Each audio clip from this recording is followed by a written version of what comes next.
Welcome to the Infinite Leadership series, Kylee. I'm truly honored to host this conversation with you. Looking forward to unpackaging a few things around leadership today, but more importantly, I'm also excited to be one of your guests as well on the show. So welcome. And I guess for anyone who doesn't know who Kylee is, tell us a little bit about yourself. Bosco, I'm so grateful that I have been able to con you into hosting today. Look, for people that don't know me, my name is Kylee Leota. I have a couple of different businesses, but I'm probably most well known for my business called Elements for Success. And that name came about when I was really navigating this idea of probably an inward self-reflection about my idea of success, and came across this quote by the OG of personal development called Earl Nightingale. He said, "Success is the progressive realization of a worthy goal or ideal."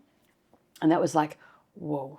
And then through my work and through my history of my work over the last 20, 30 years, realizing that that really needs to be bespoke and personalized to individuals, teams, and organizations. So hence the elements for success. So that's probably what I'm most well known for. And that came out of this evolution of where I was in a government role for a really, really long time. And as I had to navigate this transformation from my government into where I was going, I wanted to create something that really aligned with who I was and who I was becoming. So that led into a whole series of late nights and lots of reflections. And out of that has transpired some phenomenal experiences, getting to work with phenomenal people and getting to wake up every single day doing something I love. And look, I've seen that journey unfold over the last few years of getting to know you. So it's amazing to see the accolades and milestones along the way, including the recent TEDx feature as well. Yeah. So congratulations on that. Thank you. Look, I'm going to throw some questions at you, and I think we should just get into it. So the first one, and to really ask the hard-hitting questions, is as leaders today, are we creating safe workplaces, especially in a time right now where there's so much uncertainty and the evolution and advancement of technology as well? Yeah, so let's start light then, shall we? I think, I talk a lot about in my work this difference between intention and impact. And so I want to caveat this conversation with the fact that I think the vast majority of people wake up in the morning wanting to have a positive intention in their workplace and in their lives. I think sometimes there can be a disparity between intention and impact. And where I'm seeing that at the moment most commonly is sometimes in organizations that think they're doing a really good job around psychological safety. And when I speak and I keynote on this particular topic, I always ask the question, raise your hand if you actually understand what psychological safety actually is, and if you think it's being done well in your workplace. And invariably, there are no hands that go up when I ask that question. And so I think there's a couple of things to that. One, I think it's a word that's used a lot. I think it's really, really important. I'm not sure that people really understand what it is and what it means for them at an individual level or an organizational level. So I think that's part of it. I think the second part of it is there's actually 4 levels. So psychological safety is this idea that it's okay for us to speak up and share we and that the space that we have is safe for interpersonal risk-taking. Mm-hmm. That's a very general concept of what psychological safety is. When we go down to the next layer, there's actually 4 pillars of psychological safety. And the first one is inclusion safety, which is I feel like I belong in this conversation, in this room, in this meeting, in this workplace. And belonging is different for fitting in, right? So I think that's really key to understand. Learner safety is the next pillar. It's okay for me to make a mistake.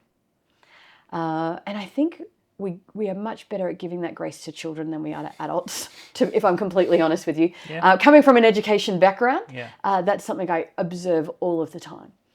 The third pillar is contribution. I have something valuable to say, and I trust that it's going to be received and valued in that conversation. And challenger safety is it's okay for me to speak up and challenge an idea or a thought, and we are okay at the end of that conversation. Simplistically, that's what that is, right? What I think one of the biggest challenges is that when we do one or maybe 2 of those things well, we get what I call the false positive. We get this idea that we're really great at psychological safety. We're doing a wonderful job, and everyone thinks that this is a great place to work, and everyone loves everything about this place, right? And you call that the false positive. I call that the false positive because what happens is, unless we have all 4 layers, Right. we actually do not have true psychologically safe workplaces. And I think that is a bit of a challenge for workplaces. And so when I'm working with them, it's about acknowledging what they do well, but it's also identifying where those gaps might be. So speaking of the gaps, is this a training gap or is it a gap where leaders need more understanding or more compassion? Or are we missing something completely out there? Because let's be honest, there's a lot of unsafe workplaces out there. So the short answer is, can I pick D, all of the above? Okay. So I think, so if I go back to well-intentioned, I think when people wake up in the morning, I genuinely believe they wake up and go, I really want to do a good job in my workplace today. And I believe that is from here, on the hierarchical structure, the lowest on the org chart, all the way up to the top. I don't think people, for the vast majority of the time, lay in bed and go, how can I destroy lives today? But I do think that can be the impact for some people, and that if not attended to properly. yeah, for sure. And so, but we can't sit there and say, well, it wasn't my intention, so just get over it, right? Because I think that is dismissive, and that certainly does not help the conversation. What I do think is that there is, first of all, I don't think people understand the term properly, and I think there is a skill gap. I think that leaders get into positions and there's an expectation that they should know all this stuff. And one of my favorite questions when I go into organizations is, why should they know?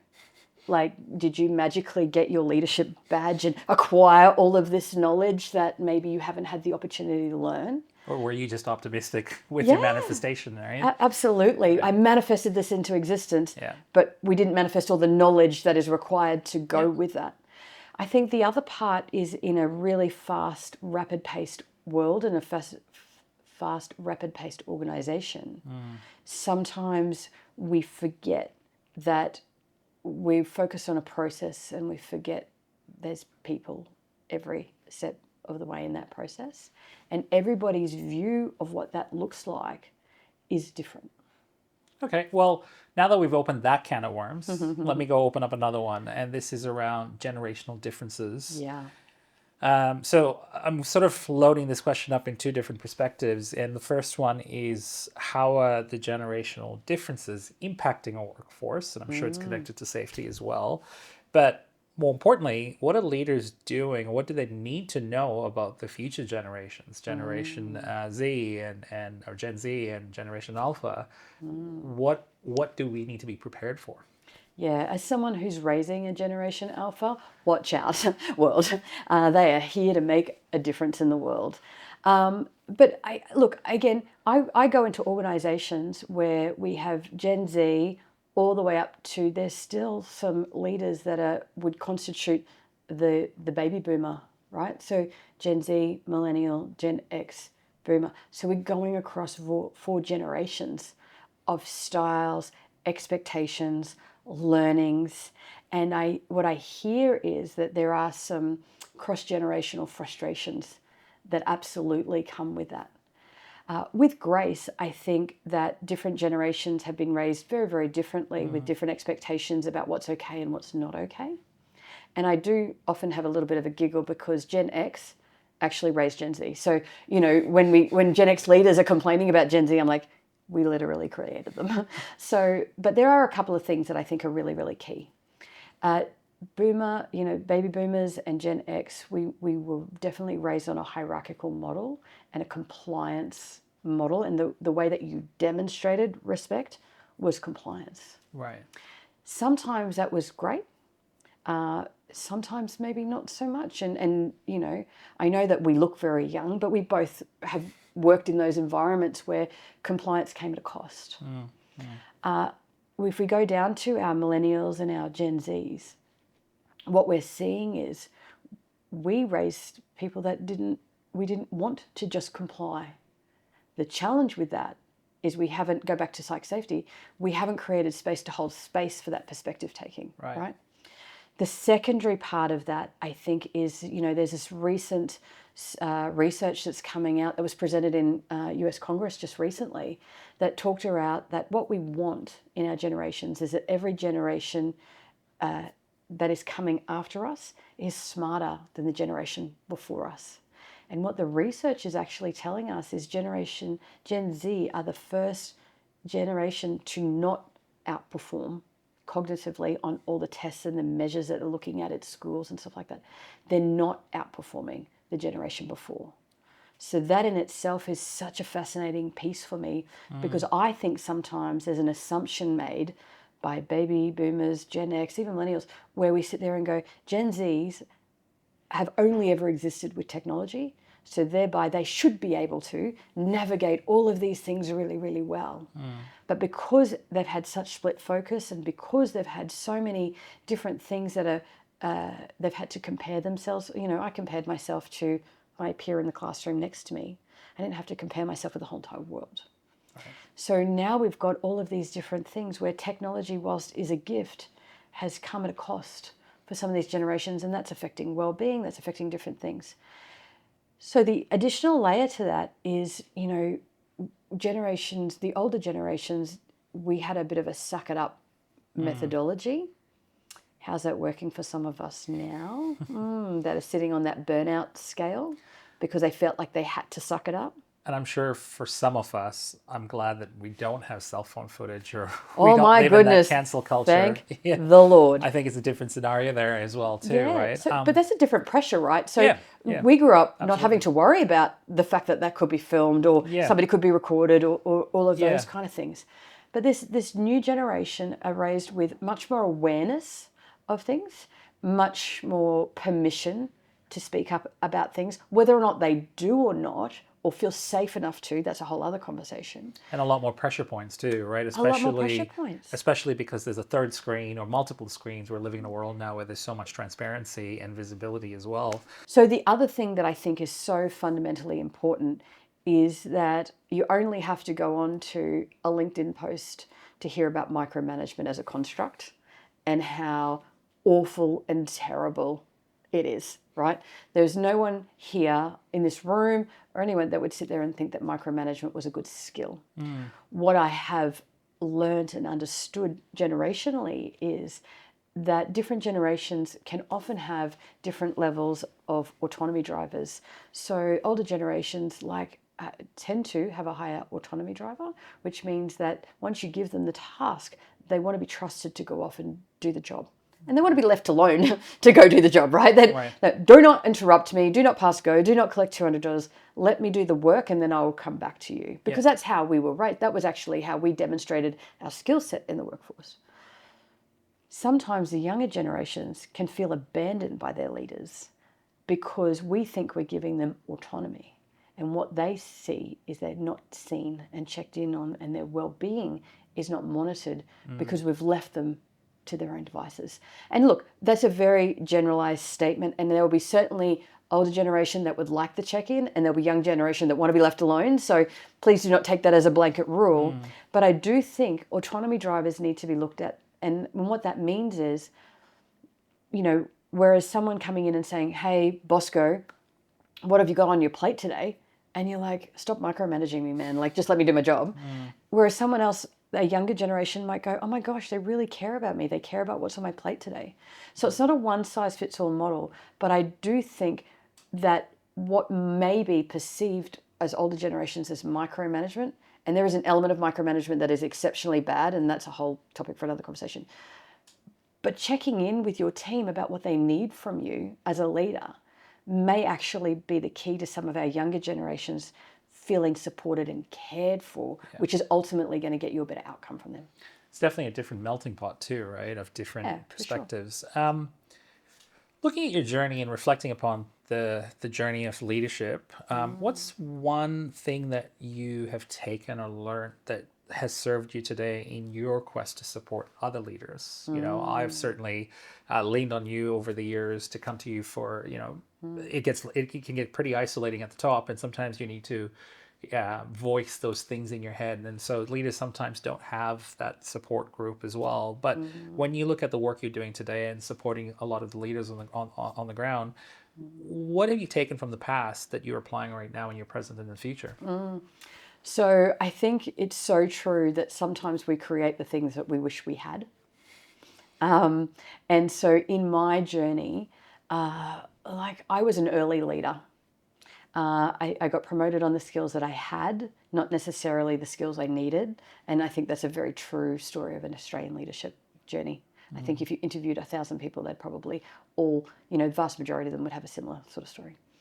What I found when I got into leadership was this pressure, potentially as a woman leader and a young leader particularly, that came into where was my safe space for brave and courageous conversations, to go through, to quote Brene Brown, my shitty first draft of thoughts around my initial blah.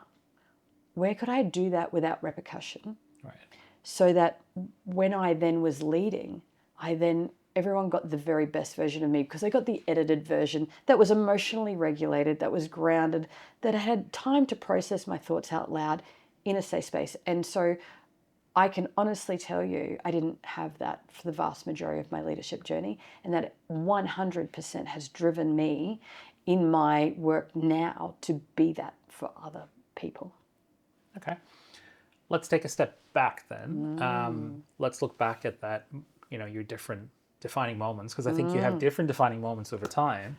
But what comes to mind when you look at, today and you reflect upon the past? What defining moment has shaped your career today as a leader?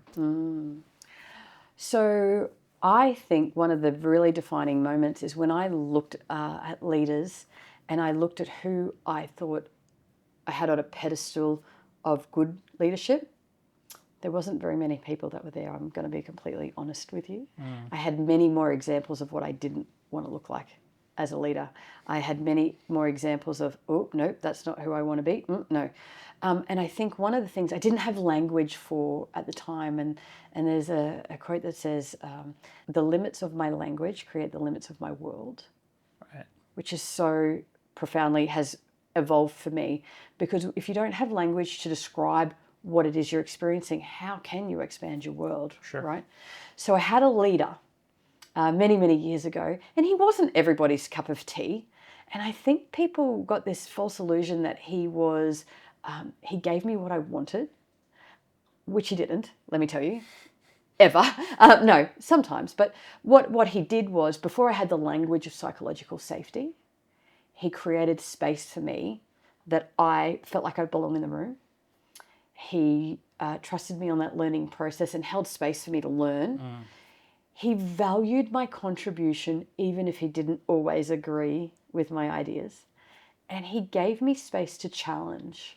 And one of the things that I most value and appreciate and reflect and have tried to model in my leadership journey is to be able to hold space for that challenger part, because I think it's really hard as leaders. I think egos get in the way. I think a lot of things get in the way, is that when we create space to hold space for a different perspective, we are creating innovative approaches. And I have this very specific memory where he actually took me out into a garden one time, and he wanted to have a conversation with me about something he didn't want anyone to hear about. And he's like, now, Kylee, I think you need to stand down on this particular thing. And, being the very meek and mild person that I am, I'm like, yeah, I'm not going to do that. But here's why. And at the end of the conversation, he's like, I'm in, right? Now, he gave me space to do that, right? And I don't think we do that well enough. I don't think we practice it. And I think we expect people to speak up, but first we don't give them the skills on how to do it well. Right. And the second part is, I don't think we train leaders on how to hold space for that in a way that it's received where it doesn't feel like an attack on ourselves. Is that because leaders are conditioned to react more so than be proactive in their leadership? I certainly think that's a part of it. I think we have ego, whether it be consciously or unconsciously. And I think the vast majority of the time it's an unconscious thing that we don't even recognize until we're having a reaction.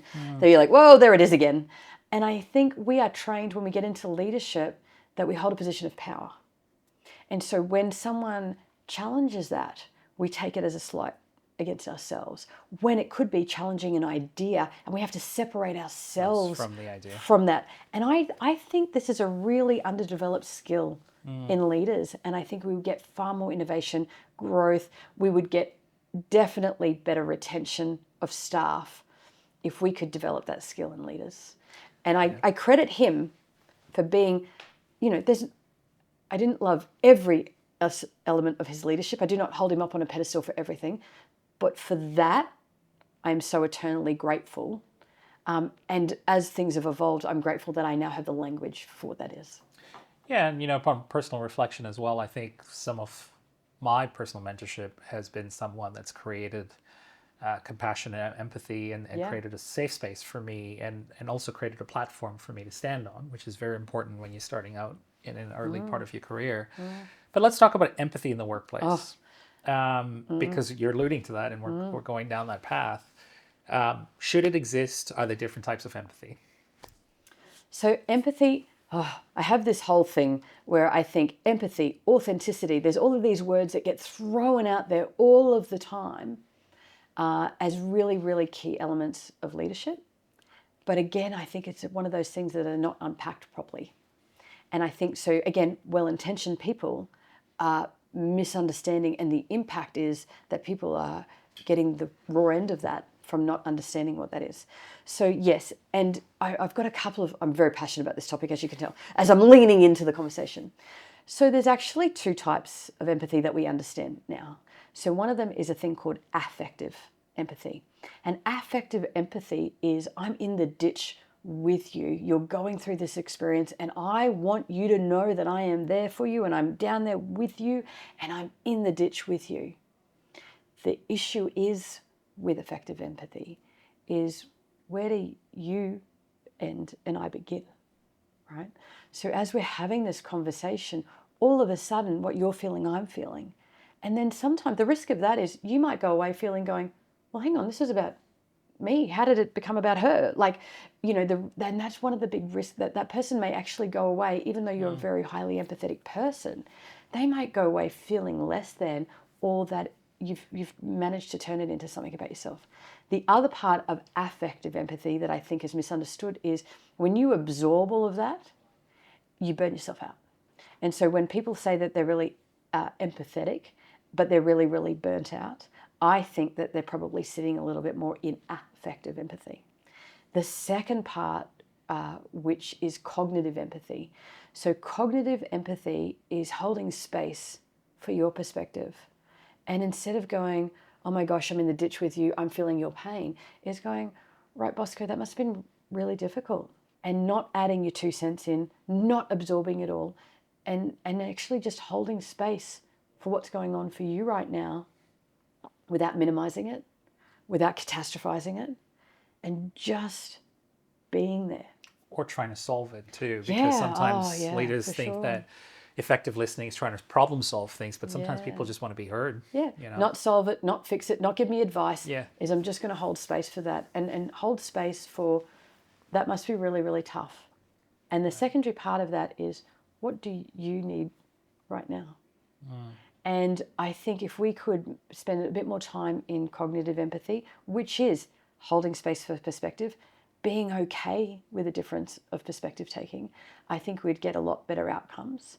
I think the secondary part, or the third part of that I think is not talked about, and recently this has been really highlighted for me. So in my profile that I work with leaders on, I do these assessments and I merge it in together into my Infinite profile. And one of the things that we look at is emotional intelligence. And one of the things that we look at is empathy.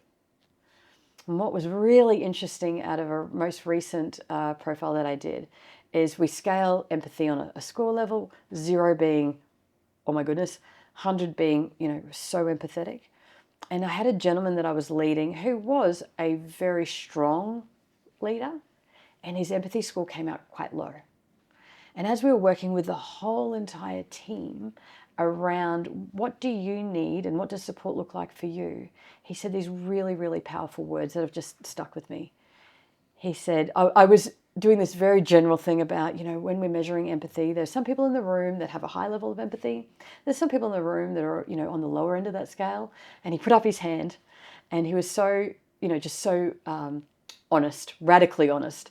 And he goes, so I'm on the lower end of that scale. And everyone kind of had a bit of a chuckle. And he said, but what I want you to know is just because I may not always be really empathetic doesn't mean I don't care. And that has really stuck with me because I think we associate that. Care with lack of empathy. And I think sometimes, and there are some people that don't care, for sure. But I think we assume that if people struggle with empathy, and again, empathy is not always a natural gift for some people. Right. But don't assume that people that have trouble expressing empathy for a situation don't care. And I think that's a really powerful learning that we take away. And he is one of those problem solvers, fixers and stuff like that. But what we worked out in that organization is, do you know who they call if there's a problem? They call him. When I was working with another leader who needed someone to hold space for her, to give her some feedback on something, do you know who she wanted? She wanted him.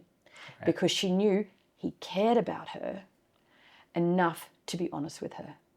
Right. So empathy is super important, and we certainly, in our work with him, we work on how to hold space for a bit more empathy in his work. Not so he's fake, because I don't think that's good either. But the wider group knowing that because he didn't demonstrate it as effectively doesn't mean he doesn't care was transformational in that conversation.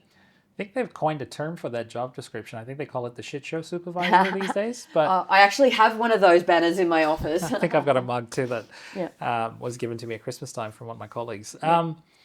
So let's talk a little bit about what's being asked of us at a time of, at an age of uncertainty, and obviously at a time where there's a quest for cheaper fuel. There's so much going on in the world, geopolitics, the impacts of global decisions, leadership, political leadership as well. There's a lot of uncertainty, and I think the last time we saw this level of uncertainty was a few years ago, and we had what we call the apocalypse today. So what is being asked of leaders that are leading organizations today? What do you see today that is a big ask from the leaders, and are they ready for it? So I have this idea that what I think sometimes we do as leaders is, as a leader, we have a position of authority, and so we're very focused on what everyone out there needs. And I think it always starts with ourself. And I think the challenge with that is in busyness and in times of uncertainty, what we forget is unless we are grounded within who we are, our own values and understanding ourself. Like I know myself, and I actually literally had a conversation this morning that said, just so you know, someone's running late this morning. I recognize when those things move from the plan that I had, I can be a little bit anxious. So this is what I'm going to do to manage that, and this is what I need from you. Now that requires self-leadership, self-awareness, a level of grounding to not judge myself for it, but not take it out on that other person also. Be self-aware enough to recognize that and have an ecosystem around me that can hold space for that. Yeah. And I think as we move through uncertainty, I think the self-leadership piece is going to be a really huge part of that. Because if you cannot ground yourself in uncertainty, how can you support others and navigate their own responses to uncertainty? And because as leaders, people are watching. You are the climate in an organization as a leader. So if you are chaos personified in uncertainty, that surely follows. If you are grounded, but with permission to share what's going on for you, then that is what the permission is for the rest of your team. So with that, what should leaders not lose sight of? Because, what you're asking leaders to do is not project on people, because sometimes their personal anxieties show up at the wrong time as well, right? So what should leaders not lose sight of in this whole times of uncertainty and what's being asked from them? Yeah, so one thing I talk about, and I've been using this quote for a very long time, is that we are the decisive element in the environment. We can either humanize or dehumanize. We can humiliate or heal. In all cases, it is our mood that determines the weather. Right. So basically, when you refer to the weather, you're referring to sometimes cloudy with a chance of meatballs too. For sure. And I think the other part is, as leaders, we forget how much power we have. Right. And we also have to be mindful that that is power with, not power over. Right. So with leaders, I think it's a common statistic that, leaders do suffer sometimes with isolation as well.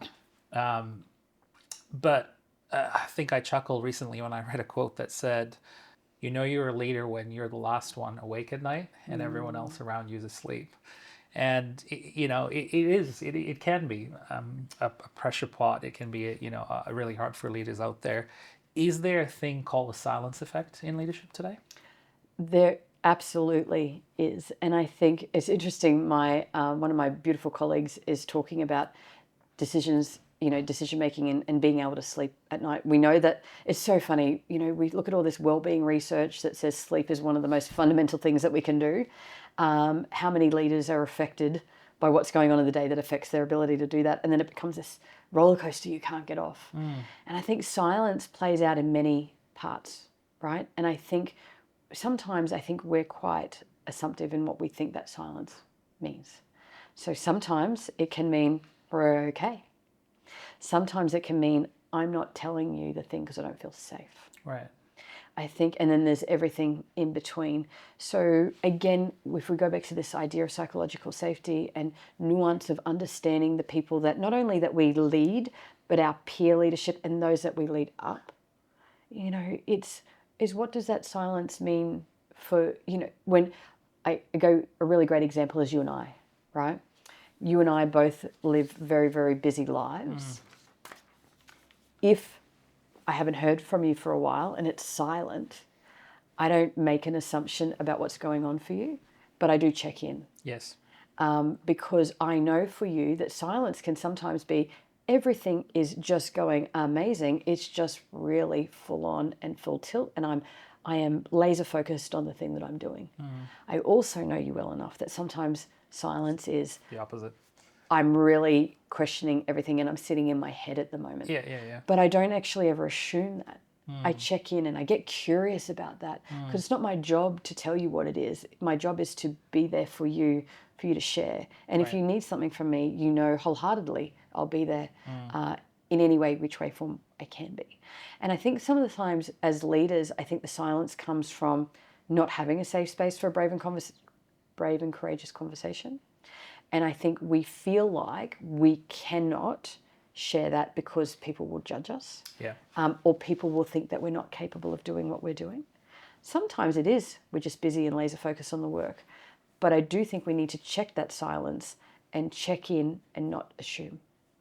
I think also that comes down to leaders having the right people around them. It's not just about the people you work with, but having, that tribe that's for you. And it's sort of a very tribal concept of safety.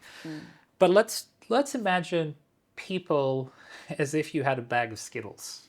We have different flavors, different kinds of people, and different thought processes and diversities as a process. Do leaders often mislabel people? People have invented DISC profiles and other labeling techniques, and I sometimes feel like the dangerous part of that is when someone typecasts someone. It's almost like typecasting an actor. Do we do the same thing in the workplace where we go, oh, this is a red Skittle or a green Skittle, and what's the harm of that usually? Yeah, so as somebody who's certified in a number of personality profiles, because I'm just so curious about human behavior, I 100% agree there's a couple of risks with some of those profiling tools. And I tend to focus on healthy behaviors versus unhealthy behaviors.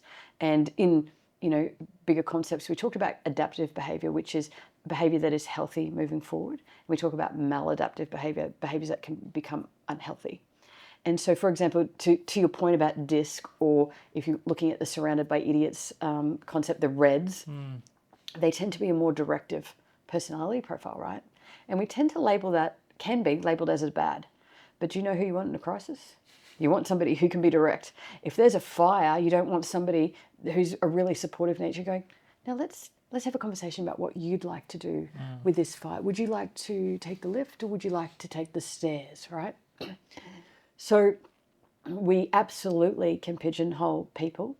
I think people can pigeonhole themselves as well. They'll do a personality profile and think that they are this person. The risk of that is they will only focus on strategies for that particular type.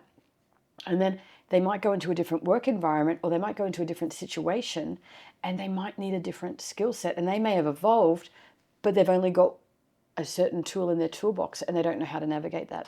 And a really great example, and I'm going to use you as my guinea pig here, is you and I were having a conversation one day and you were telling me how you're actually feeling really, you loved the work, but you were questioning whether or not you were going to stay where you were. I don't know if you remember this conversation. Yeah, I remember that. Many years ago, yeah.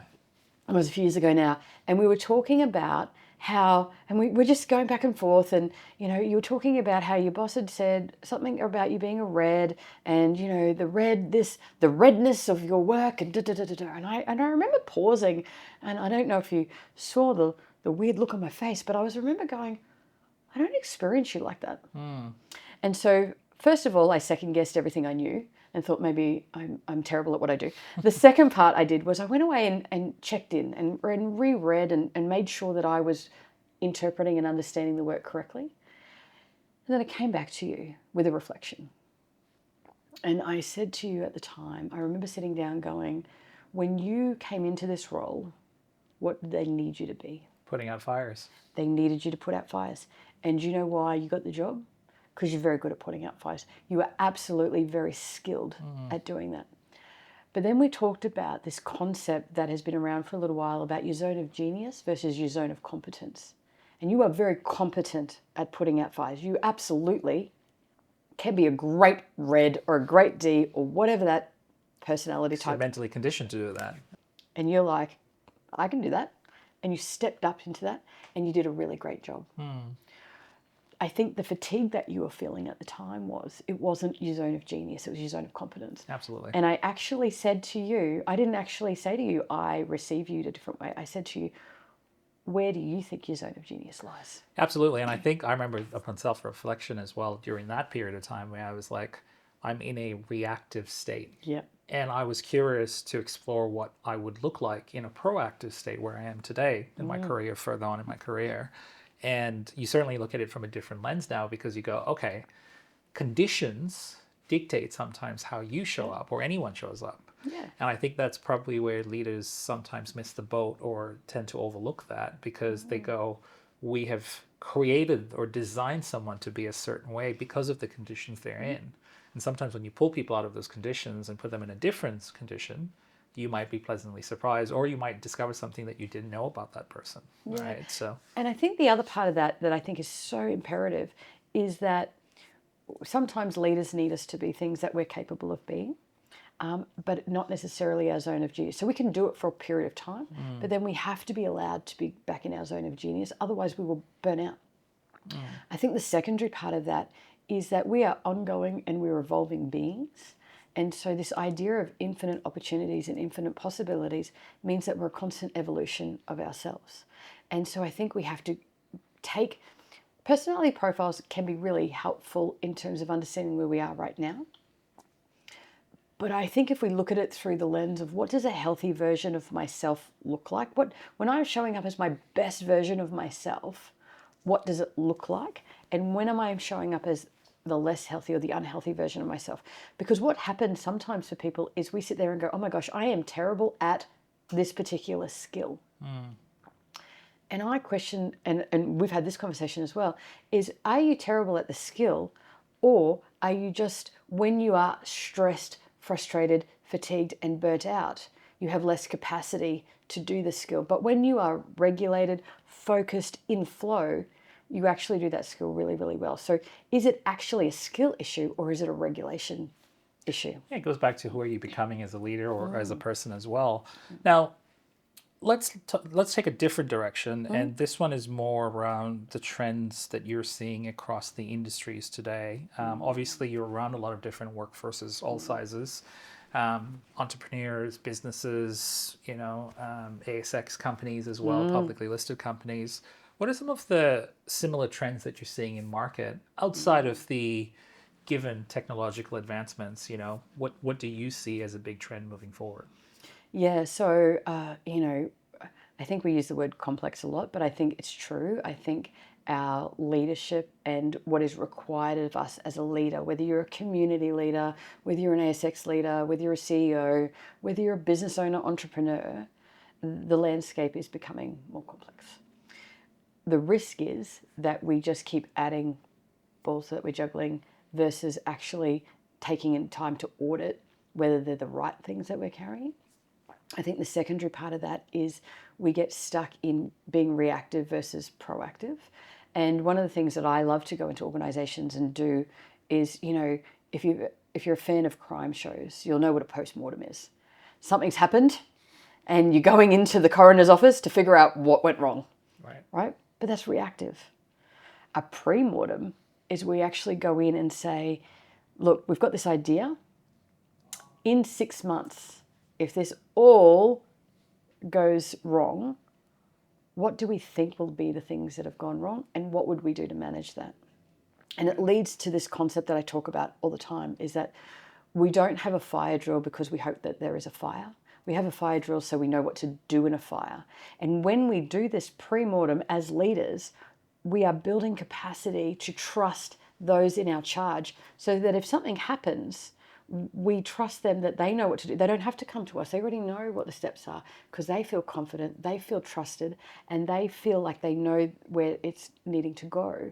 So then that takes pressure off us as leaders. We're not having to come back down and put out fires all the time. And that's what I'm seeing in leaders all the time is the percentage of leaders that are stuck in managing versus leading is more than 50, 60, 70%. I went into an organization a little while ago and I sat down with a leader and I said, what part of your week, what percentage, let's work with percentages. What part of your week, what percentage of your week has been reactive this week? And her answer was 100%.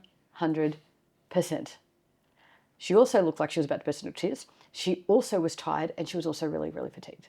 And I said, what do we need to move the needle so that we're heading back into this proactive versus reactive? Because the reason that you're feeling that way, you cannot pour from an empty cup. But if you are only putting out fires, you are never, ever going to get the innovation and the growth and the outcomes that you want in any organization. I don't care if it's solo business, entrepreneur, ASX, anywhere. And I think that's also having different leaders come together where one's focusing on the current state and one's we're also working on the future state. And sometimes those roles change as well. But even speaking on trends, there's a big difference between what's trending versus what's trendy, right? And I think that's what you're leading to. But let's look at this from a different perspective and let's talk about high performance teams, right? Because that's, it's a trendy word that we use today. What looks like a high performance team on the surface, but it's actually dysfunctional underneath? So I'm actually doing the smiling and nodding thing because I actually think that's what teams that are not performing underneath, they look like. How's everything going? Great. How's everyone getting on? Fantastic. So, when you and John were working out this project, yeah, it was awesome. Yeah, no, we're there. So there's a level of detachment as well. There's a level of, and there's a lot of, I'm telling you what I think you want to hear versus what's actually going on. Right. Now, again, this is not about, it's not caveat to unload on. But if you can go into a room, where there are two people, any 2+ people in a group team organization, there is the ability for conflict. We have a really unhealthy association with the word conflict. We have this really negative association with it. But if I can sit down and I can challenge your thoughts and we sit down and go, you want this particular idea, I don't think that's going to work, let's say, and take our ego out of it and have a conversation. And at the end of it, we come to a shared, agreed understanding about where we're going to go and want to work with that person next time. I think that's what a high-performing team is. I think people that are sitting in meetings going, there's no point, in my opinion. I'm just not going to even bother, right? Or I'm hiding mistakes. So on the surface, everything looks rosy. or, you walk past the meeting and you see someone from your team and you walk in the opposite direction. Have you ever seen that in an organization? And I think on a surface level, they'll get into the meeting and everyone will be really polite and really cordial and really respectful to each other. Right. I think outside of that, the micro behavior, I talk a lot about micro and macro, and I've seen this in organizations, and I actually have seen this in a leadership organization where the behavior in the planned meeting was great. We'd have a really robust conversation. It was a lot of micro behaviors, the, not caring that somebody needed to know the plan and just going, oh yeah, no worries, we'll figure it out. Or the hallway conversations, and I need to know this answer right now, and not giving that person time to process something. These micro behaviors that happen all of the time in organizations, because it's important to me right now, it needs to be important to you, but I don't know what's going on for you. So I think taking time to actually talk about what that looks like. And I work with teams on understanding every single one of us has what I call a behavior escalation scale. So what we look like calm, as we're moving into a more anxious space, what that looks like. I use the word dysregulated, but the idea is that when I'm not being the best version of myself, what can that look like? And then as I'm coming down from that, every single one of us, every human in the whole entire world has that.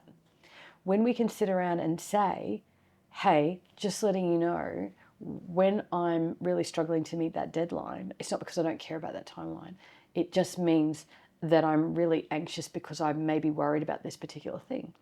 Now, doesn't that change the conversation that we're having? It's no longer a judgmental conversation. It's now a supportive conversation. What does that look like? Or, hey, Bosco, I noticed that, from our conversation, you said this is one of the signs that maybe you're feeling a bit stressed about something. Is there anything that you need right now? Right. And I think that's the way we move from the head nodding teams that look like they're doing a good job to actually truly high-performing teams. We talked about the teams, and earlier you talked about crime scenes. So let's dig a little deeper to find a little bit of blood splatter. When we talk about leaders, right? What is the key difference between a leader who looks impressive on paper or looks impressive with the noise versus a great leader that delivers results or creates outcomes? Yeah. So there's a couple of things for me, and I have this recollection we talked about earlier about leaders that we didn't want to be as our models and leaders that we did. And I had this leader, and he stood up in the meeting and he said, it's really important to have a really small say-do gap. And there needs to be a very small space between what you say and what you do, right? We've all heard this saying. Yeah. That leader had the biggest say-do gap I have ever come across in my whole entire life. So on paper, and I've seen lots of leaders that can talk the talk, but the implementation piece is where things fall down. So once you get below the surface, we talk about below the iceberg or below the surface, and, people that have really good language are often really, really communicative to your face. Doesn't always translate. And I had to go into an organization once. I'd worked with this leader. I went into another role, and the higher up said to me, hey, I need you to come to a meeting with this leader that I happen to know from my past. And I'm like, yeah, so I'm not really sure how well this is going to go, because he was exactly that. On paper, looks super impressive. Right. He was not authentic. He struggled at times with ethics. Do I think he was a bad person? I don't. I think that his need to look good and be right sometimes overshadowed his need to do right. And so his data went from red to nearly green almost overnight. But if you dug a little bit deeper, there were some things that were going on behind the scenes that made it so.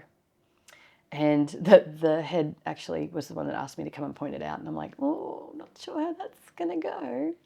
So I do think that, we have to take time to see an alignment of what people say and what people do, and not like I may have a big say-do gap. But I do think we need to take time to, that seek to understand piece, I think, is so very, very important. And I think people can talk their way into a lot of things. Sometimes the quietest leaders are actually the most effective because they haven't got the sales pitch. The doing the work is the sales pitch. Yeah. Right? Yeah. And I mean, it's, It's the difference between playing chess or checkers, right? Sometimes you're playing a different game where people don't see those outcomes. When we look at an unspoken dialogue right now, what are leaders not prepared for going into the next 5, 10 years? What's the conversation that we're not having that will blindside many leaders out there? I call it the skill gap trap. And I think that there are some people that are very technically skilled, and the skill gap trap is what we call, I think, poorly named, the soft skills of empathy, how to have a difficult conversation, how to hold space for perspective taking, and things like that. I think as leaders and in the next 5 years, what we're going to see is generationally, back in our younger years, I think people were kind of pigeonholed into you were a process-driven leader, a systems leader, or you were a relational leader, and it was okay to be one or the other. I think over the next 5 years, that's going to close, and I think you're going to have to be and. I think you're going to have to be relational and systems. So I think you lean into your strength and also close that skill gap trap that you have around whatever that looks like for you. And I think the other part of it is it's not a one-size-fits-all model. I think we have to bespoke that. And so one of the things that I really value in the workshops that I run is that we might be talking about an overarching concept, but it's really important for me to bespoke it to the team, the organization, or to the individual so that they've closed their skill gap around a particular thing rather than just this generic beige conversations where people are like, well, that doesn't apply to me. So then the whole concept is thrown out, and that affects the greater good. I think we call it modular leadership, where you've got to sort of have different tools in the toolbox that you can apply at any given point, which is a good point. Look, I think we could have a lot of questions and conversations and a lot of cans to open, but I will end with this one final question. It's sort of a retrospective question, which is this. What advice would you give someone getting into leadership, someone who's new or someone who's trying to step up in that leadership role? And what do you absolutely want to see removed from the workplace tomorrow? Whoa, we are definitely not closing that can of worms anytime soon. No. The one thing I want to see removed from workplaces, like if I had the magic genie skill of being able to remove this from the workplace, is tokenism versus authenticity. I cannot highlight that there are all of these policies, procedures, legislation that come down that get rolled out so that people can tick a box. And I actually have a bit of a running joke. If you want a ticker box workshop, I am not your gal, because we do the work. And whilst in the time it is seemingly harder, the ROI on that is that you're not going to get yourself in a situation where you're having to navigate compliance issues because people have more authentically embedded sustainable skill sets so that we're not having to be reactive. So tokenism is a thing that I would absolutely. I think the skill that we need that I don't think is really emphasized enough. And I think, I often joke in Australia, and I'm sure, when I'm doing conversations around the world, this seems to be a common theme, is that we tend to do leadership, what I call ask about, which is we give people leadership positions on the skills that they have, and we don't give them the skills that they need to be successful, and then wonder why they struggle, or we throw them in the deep end and it's a sink or swim model. And what I think that if you are an aspiring leader, yes, we hope that the people above us can give us and see that and give us some opportunities. But self-leadership is really about understanding yourself and going out and doing some of that work. And the other thing that I would really recommend is the fact that if you looked on Amazon today about how many leadership books there are, I think it's in the gazillions by now, if I'm being truly honest. One of the models that I created, which is this infinite leadership idea from this series that we're talking about, is that it's having a really strong reflective practice. And each of those pillars you get to go through and you get to discern what information you need right now, rather than going, oh my gosh, I need to apply this. Oh my gosh, I need to apply this. Because you can't please everybody all of the time. And so being able to have a really strong reflective practice, whether you're macro and visionary or whether you're micro and need to do one step at a time, is figuring out, being able to audit yourself about where you are right now with grace, not judgment, being able to discern what information will help you get to the next level. And that could be through your ecosystem of getting some feedback and getting some advice. And then taking the parts of the information that is going to work for you and then not hanging on to 100% of it. I think that you take the bit that will work and you leave the rest, and you take the bit that will work, and recognizing that learning is an ongoing evolution. I think if you can accept that you will never ever be done, that is half the battle won, because it stops any resentment coming. Oh my gosh, I've got to this position, now I've got to learn this. Oh my gosh, I got to this position, I've got to learn this. If you just recognize that it's an ongoing evolution and it's a journey of continuous improvement, then you're like, okay, now what? Okay, now what? And now you've got some joy in it than feeling like it is bestowed upon you. So I think there's some of the key things that I would add into aspiring leaders, or even leaders that are wanting to get to the next level. And then also what I would take out of where we are right now. Well, Kylee, it's been a pleasure chatting with you. And I think the biggest takeaway is I don't think AI is ready to fix bad leadership, but it can inspire you to become a better leader. Yeah. So thank you for your time today, and look forward to our next conversation. As always, Bosco. And I think, again, if we go back to the idea of both end, there is a place for AI in the workforce and in leadership. But we have to have the humanity piece as well, the end piece of that. And I think it starts with human, and then we complement it with AI, not the other way around. It's the human currency. Yeah. Thank you so much for your time. Thank you.